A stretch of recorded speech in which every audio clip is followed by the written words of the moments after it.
ઘી છે, ઘી ને ચોખા, બરાબર. તો એના પાત્રનું પહેલા પૂજન કરવાનું છે. તો એને પાત્રમાં ચાંદલો કરવાનો છે. પાત્ર એટલે કે એનું વાસણ. તો એ જે વાસણમાં જમશે હવે પછી પણ, તો એ વાસણ પવિત્ર હોવા જોઈએ, સંસ્કારિત હોવા જોઈએ. તો અત્યારે જે જમે છે શરૂઆતમાં, જિંદગીની જે શરૂઆતમાં જે અન્ન મોઢામાં નાખે છે ને એ પાત્ર એનું એકદમ સંસ્કારિત બની જવું જોઈએ. તો એનું પણ આપણે પૂજન કરીએ છીએ, બરાબર. તો પાત્રનું પૂજન કરીએ છીએ. એમાં ચાંદલો કરજો, વાટકીમાં. ચમચી હોય તો ચમચીમાં પણ ચાંદલો કરજો. ઓમ હિરણ્યમયેન માત્રેણ સત્યસ્યાપીડિતં મુખમ તત્વં પુસન્ન પાવૃણુ સત્યધર્માય દ્રષ્ટયે. સંસ્કાર કરીશું. પછી એ જે અન્ન જમે છે એ પણ સંસ્કારિત હોવું જોઈએ, બરાબર. આપણે પંચામૃત બનાવીએ ને એમાં 5 વસ્તુ હોય: દહીં, દૂધ, મધ, ઘી ને સાકર. પણ આમાં દૂધ, દહીં નથી નાખવાનું. દૂધ છે, મધ છે, ચોખા છે, બરાબર, અને ઘી છે. એ બધું એમાં નાખ. દાદા ગુરુદેવ કી જય. સત્ય સનાતન ધર્મ કી જય.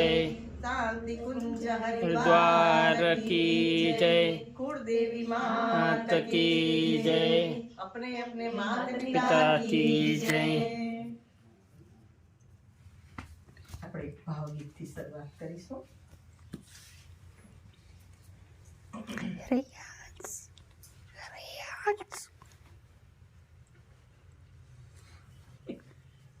માતાજીને આપણે બોલાવીશું. માતાજી, પ્રેમ ભર્યો હાથ.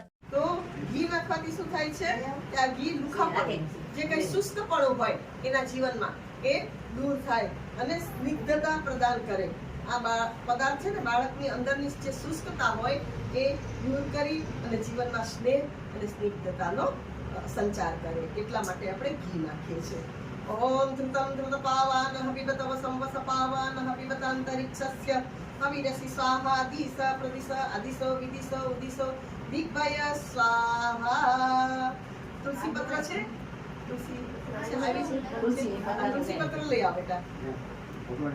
તુલસી નાખવાથી શું થાય છે? આ ઔષધિ છે ને માત્ર શારીરિક જ નહીં, આદિ દૈવિક આધ્યાત્મિક રોગોનું શમન કરવામાં પણ સક્ષમ છે. જે પોતાની જેમ ઈશ્વરને સમર્પિત થવામાં સંસ્કાર બાળકને પેદા કરશે. કેમ કે તુલસી છે, અહીંથી તુલસીના બે પાંદડા લઈ લે, એક પાંદડા લઈ લે, એક બે પાંદડા લઈ લે. તો તુલસી છે આપણે ભગવાનને ચડાવીએ એટલે તુલસી છે એ ભગવાનને સમર્પિત હોય છે. તો બાળક પણ આ સંસ્કારોને ભગવાનને સમર્પિત આપણે કરીએ છીએ બાળકને, કે હે ભગવાન, તમે મારા બાળકની રક્ષા કરજો. તમને મારું બાળક મેં સોંપ્યું છે, બસ હવે તમારા હાથમાં છે મારું બાળક. એનામાં સંસ્કાર આપો, એની રક્ષા કરો, કે એમને જે કઈ કરો એ ભગવાનને આપણે સમર્પિત કરો. એની રક્ષા કરે. તો તુલસી નાખી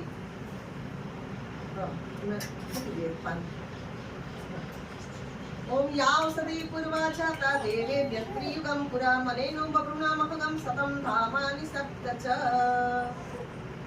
હવે આપણે ગંગાજળ કેવું કઈ છે?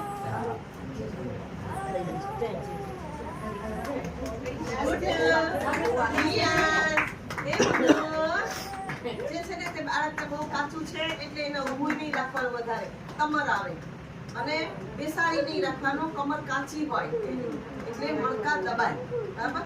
એને સુવડાવી જ રાખવાનું, ચતું સુવડાવી જ રાખવાનું. પેટ ભરાવા જાય એટલે તમે થોડા મારી દો, રમતું થશે અને બધાનો હેવાય થાય. થોડુંક નાખો, એક બે ટીપા જેટલું. ઓમ પંચનદ્યઃ સરસ્વતીમ અપીયન્તિ સસોતસઃ સરસ્વતીસુ પંચદાસો દેશે ભવત્સરિતઃ.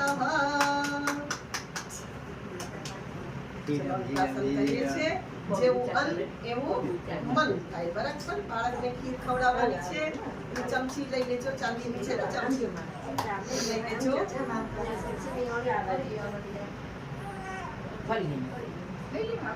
જરાક બે દાણા છે, ચખાડવાની જ છે. એની મમ્મી ચખાડશે.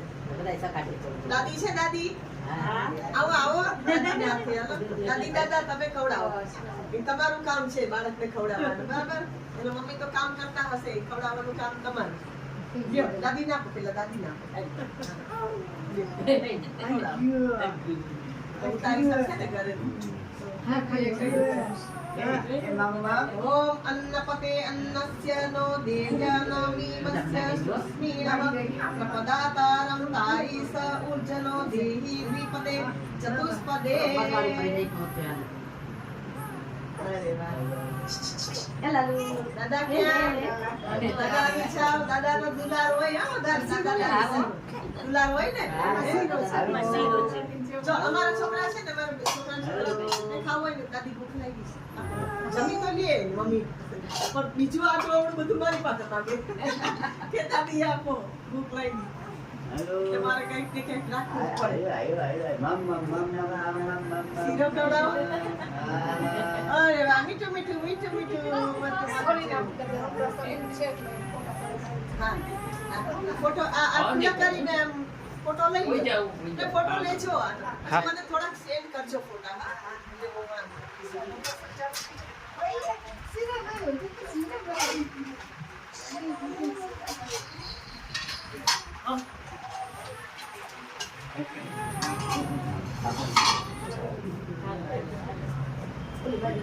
અન્નપ્રાશન કરાયું તારી તો પાડો ભાઈ.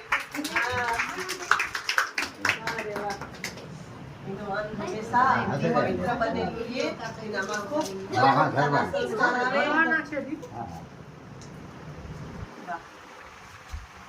આ તો જોઈએ તાજો માજો છે તમારી મારે. જે મોટામાં ગીત ને આમ જુઓ, તમે છે ને કઈ પણ ખવડાવો, દૂધ પીવડાવો, ખાંડનો ઉપયોગ ન કરતા, સાકર જ નાખજો બાળકના દૂધમાં. ઉપરનું તો હમણાં નહીં પીવડાવતા નહીં. વર્ષ સવા વર્ષ સુધી માનું બાળક દાવણ જ પીવડાવજો. શું કહું છું, આપણા માતાના દૂધમાં રોગ પ્રતિકારક શક્તિ વધારે હોય છે, ત્યારે બાળકને રોગ ન આવે. એટલા માટે પૂરેપૂરું આવે તમને દૂધ આપવું હોય ત્યાં સુધી તમે એનાથી પેટ ભરાવજો. બહારનું દૂધ આપતા નહીં.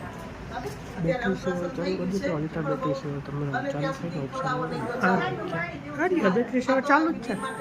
ઈ તો ચાલુ જ ના, બસ બીજું કઈ નહીં. આટલું રાખ ને હાથું.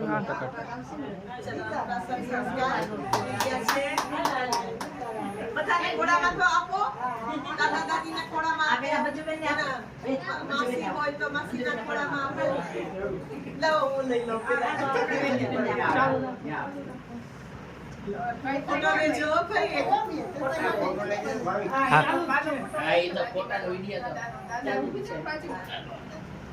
આવી જાય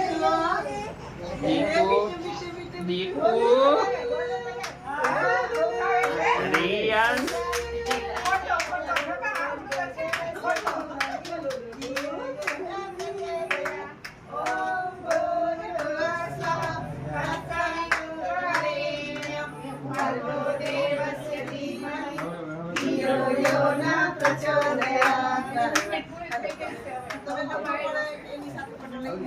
પછી આવે છે ને એને લઈ જાજો અંદર.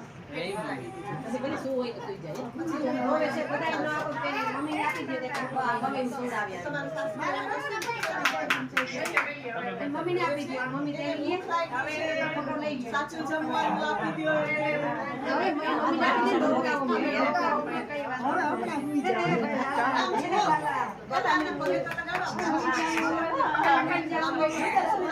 હા, કાનુડા કેમ થયું? કાનુડા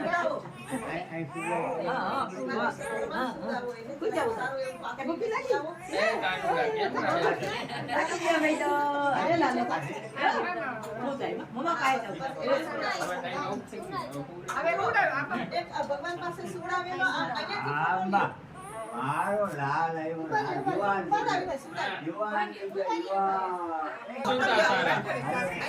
સ્થાપનના ફોટો આવી જાય ને, ઉનાનો ફોટો આવી જાય.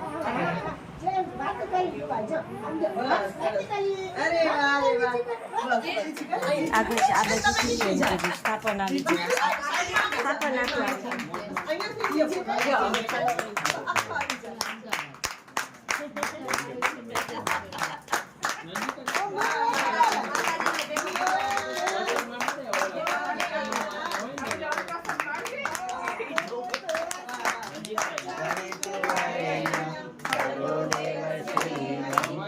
Yo, yo, na, yo,